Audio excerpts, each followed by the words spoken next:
কি একটা শিশুর ভবিষ্যৎ কে ঠিক করে দেন?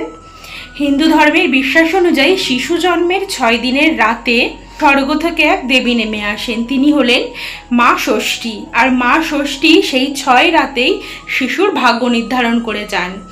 কিছু কিছু পরিবারের রীতি আর নিয়ম আছে যে 6 ষষ্ঠীর রাতে শিশুর ঘরে একটা জ্বলন্ত প্রদীপ, একটা কাগজ আর কলম রেখে দেওয়া, যাতে মা ষষ্ঠী এসে তার ভাগ্য লিখে যেতে পারে।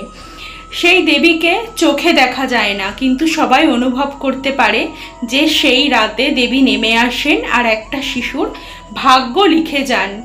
সুতরাং একটা শিশুর জন্মের 6 রাত থেকেই তার ভাগ্য নির্ধারিত হয়ে যায়।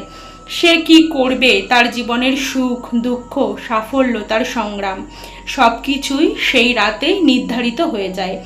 এই জন্য হিন্দু ধর্মে এই 6 ষষ্ঠীর রাত একটা গুরুত্বপূর্ণ রাত একটা শিশুর জন্য।